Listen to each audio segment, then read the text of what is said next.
O acesso à internet e o surgimento das redes sociais deram tiro de largada para que as pessoas colocassem em prática a tão sonhada liberdade de expressão. Mas o que era para ser um avanço na democracia está se tornando um retrocesso por conta das manifestações de desrespeito e intolerância na web. E esse é o tema do Direto da Redação de hoje.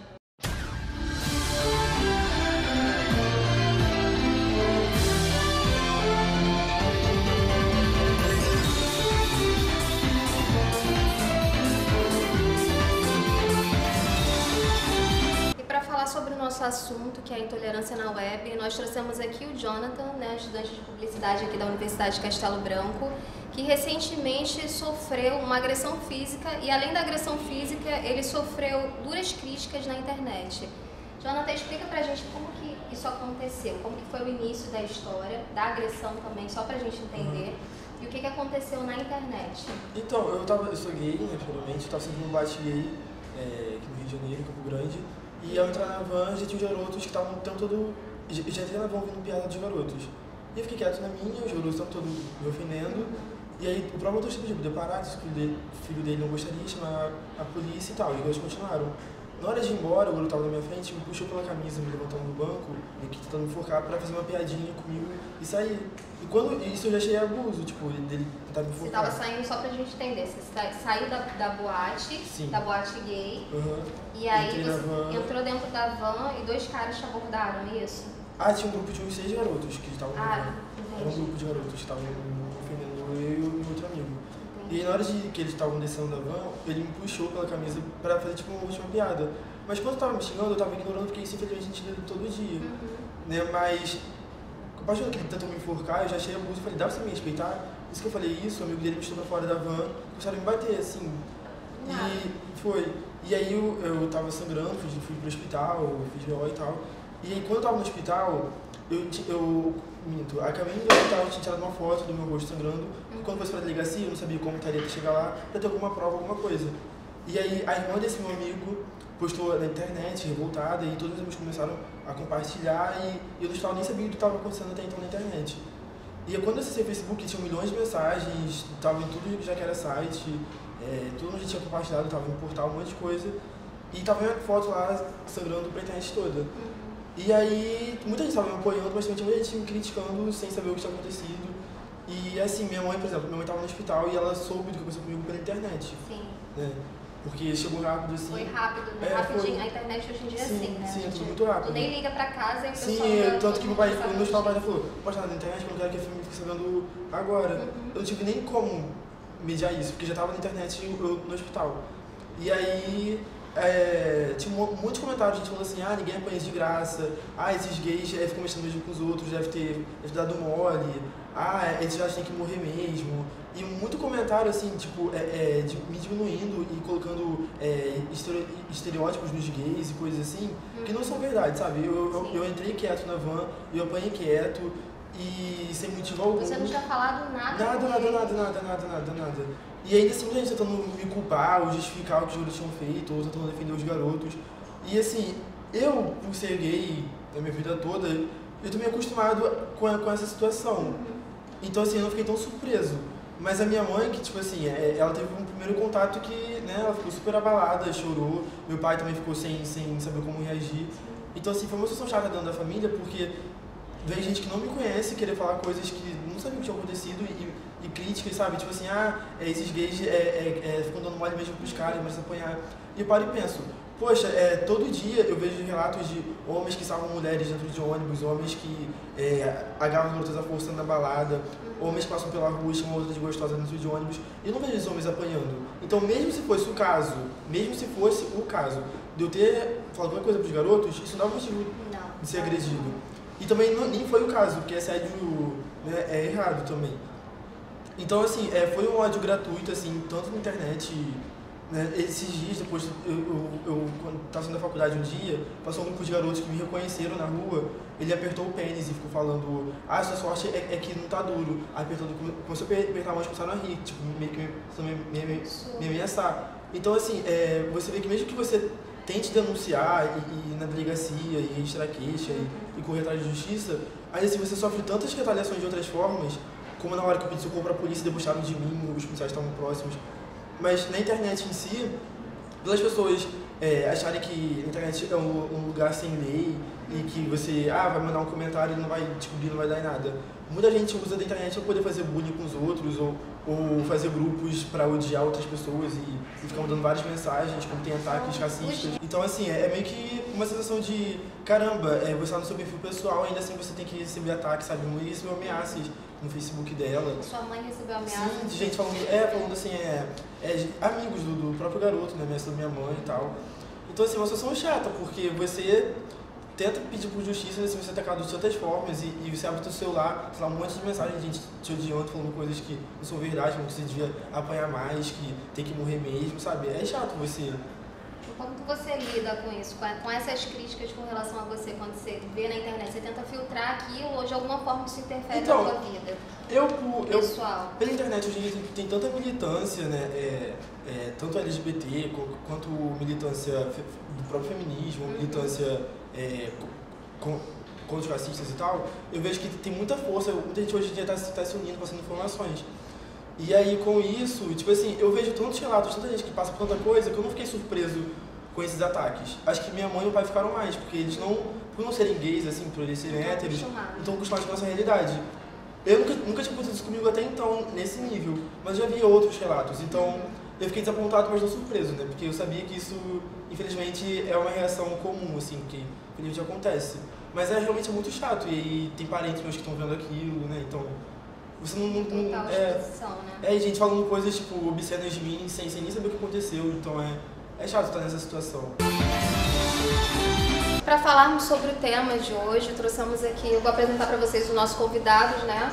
Os psicólogos Roberta Costa e Fábio Tavares, estão presentes aqui hoje com a gente, e a Isabela Fraga, que é estudante de jornalismo aqui da Castelo, que afirma sofrer um pouco de preconceito na web, acho que por conta do seu posicionamento político, né, pelo que eu entendi.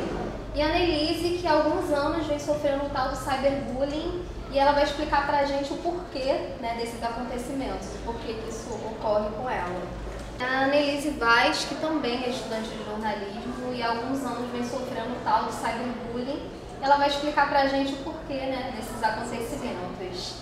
Eu já queria começar perguntando para a Roberta e para o Fábio a respeito do Jonathan, que é um caso que a gente comentou aqui no programa, que eu particularmente não consigo compreender como tem tanta gente hoje em dia com tantas coisas no mundo para se fazer, né, com essa vida tão agitada. Por que tanta gente senta na frente do computador e perde tempo falando esse tipo de coisa, manifestações de preconceito, de agressão verbal, de intolerância, como aconteceu com o Jonathan? Uma situação como essa, por ser um assunto muito explorado atualmente, muito debatido, a questão da aceitação, da condição da homossexualidade, né? Não só da homossexualidade, eu posso até colocar aí da condição de uma liberdade, né, subjetiva. Né, do diferente, eu não coloco como diferente. Não, porque você respeitar a liberdade sexual do indivíduo é você contemplar que nós somos assim um leque de N possibilidades, né? Então eu não vejo ele como diferente. Mas de certa forma eu acho que é do outro. Mas eu acho que de certa forma as pessoas veem muito, né? As pessoas acham muito diferente. E realmente ser humano é normal e seres humanos são diferentes. Das pessoas que comentam, se elas não estão querendo expor a opinião delas de alguma forma, impor aquela linha de raciocínio delas, já que não são ouvidas em outros espaços. Elas aproveitam da internet para se fazerem ouvidas. Pode sim. Não afirmando nem negando que existe essa condição dentro do seio familiar do Jonathan, né? Isso. O que acontece? Provavelmente ele possa ter colocado ali, possa ter exposto o que ocorreu com ele, até mesmo como uma manifestação social, uma manifestação politizada diante dessa situação constrangedora, diante de todo um panorama atual, né, de tudo que tem acontecido. E quando você toma essa atitude, você tem que tomar isso com muita cautela, porque você tem que estar muito seguro de si, né? Você tem que estar com a sua... você tem que estar calmo para saber o que você vai receber. Você tem que pensar assim, será que eu estou seguro será que eu estou disposto a receber tudo quanto é demanda? Porque a rede social é terra de ninguém. Ali você tem psicopatas soltos, assim, a Deus dará, né, dispostos a ter uma pequena brecha para colocar ali a sua fome de provocar um rechaço, né, de vilipendiar mesmo o indivíduo que está se expondo ali, né? É um lugar que você fala no anonimato, né? E aí acaba sendo, de certa forma, uma covardia, né? As pessoas usando dessa covardia de ninguém tá vendo, então eu posso agredir, posso expressar mesmo. A partir do momento que a agressão, sendo colocada de forma velada ou não, já se caracteriza como uma ação covarde. Porque às vezes o sujeito ele não está se colocando ali atrás de um personagem, atrás de um fake, ele está colocando mesmo a cara dele ali, e no fundo ele está colocando a cara dele ali até mesmo para fazer valer uma diferença que ele tem com aquele outro indivíduo que está se expondo. É o momento que ele tem para chegar e espizinhar o indivíduo, né? Demonstrar o preconceito, né? Eu vou aproveitar, já que a gente está falando sobre isso, e vou pedir para a Isabela explicar para a gente essa questão das guerras políticas, que inclusive é algo que tem acontecido muito na internet, essa questão das guerrilhas, né? Principalmente nesse momento que o país está vivendo, da questão do impeachment, de alguém, uns são a favor da Dilma, outros são a favor do Temer, PT, PMDB. Então as pessoas estão desfazendo amizades por conta disso, colocando a política à frente de tudo, né? E a Isabela sofreu algumas ações de preconceito também por conta do seu posicionamento. Explica pra gente, Isabela. Então, boa noite, Meilane. Isso já vem acontecendo há bastante tempo, não é algo recente. Já há algum tempo eu ando acompanhando as questões políticas, não só do Estado, né, como também do país e de outros países também, e já participei de algumas manifestações e sempre me posicionei nas redes sociais. Aconteceu o seguinte, quando a gente acaba se expondo demais, por mais que a gente conheça as pessoas do nosso convívio e tal, na internet, como o Fábio mesmo falou, é terra de ninguém. Então, a gente começa a ver assim, uns traços meio estranhos, as pessoas parecem que começam a confundir a liberdade que a gente tem de se expor nessas redes com uma forma de atacar o outro gratuitamente, uma forma covarde de atacar aquela pessoa que está se expondo. Então, a minha intenção nunca é o ataque, a minha intenção é gerar um debate saudável, uma troca de ideias positiva, para que todo mundo saia ganhando. Por mais que eu, Isabela, tenha opinião A e você, Meilane, tenha opinião B, a minha ideia é o seguinte, é te respeitar para ser respeitada e haver essa troca, né, que eu acho muito, muito interessante. E o que aconteceu foi o seguinte, já há bastante tempo eu venho sofrendo com esse tipo de ataque no meu perfil pessoal. Tive, inclusive, que fazer um novo perfil por conta desses ataques e tive algumas pessoas que denunciaram minhas fotos, inclusive de trabalhos aqui da Castelo, aqui da instituição, comentários bloqueados e participação de grupo negada, e eu fui rechaçada de várias formas, entendeu? Eu não cheguei a sofrer uma ameaça direta, isso nunca aconteceu. Agora, tem aquele ditado, né? Para quem entende, um pinga é letra, né? Então fica uma coisa meio subentendida. E a gente acaba se surpreendendo negativamente porque são pessoas, de certa forma, próximas, que têm a oportunidade de ter uma conversa saudável frente a frente e espera a oportunidade de estar atrás de um computador, né, com aquela ideia da impunidade, vamos dizer assim, para poder atacar o outro gratuitamente com a certeza de que não vai ser punido por isso. Posso fazer um apêndice? Essa certeza, essa quase certeza da impunidade, eu acredito que ela é muito bem alimentada ainda pela fragilidade penal, né, que nosso país tem em relação a crimes cibernéticos, né? O cyberbullying é um termo muito recente, é um termo que, se você colocar de uma forma bibliográfica, é um termo que foi cunhado há pouco tempo atrás, em 2010. A partir de 2010 ele começa a fazer parte da cadeia de descrição do que é bullying. E o Brasil ele ainda não chegou, não está acompanhando esse processo assim, para que isso seja combatido de forma eficiente. As pessoas, acho que de repente você está querendo falar, ainda não entendem a gravidade do que é o cyberbullying. Até podem entender a gravidade, mas elas se sentem respaldadas pela nossa fragilidade penal. Pela não impunidade, existe né? pela impunidade, pela total impunidade. Isso daí eu acredito assim que seja uma verdade bem latente. Curioso, né? Eu trabalho em escola e certa vez teve crianças pequenas, 9, 10 anos, para você ver, né? Que já começaram desde pequenas nesse mundo da internet.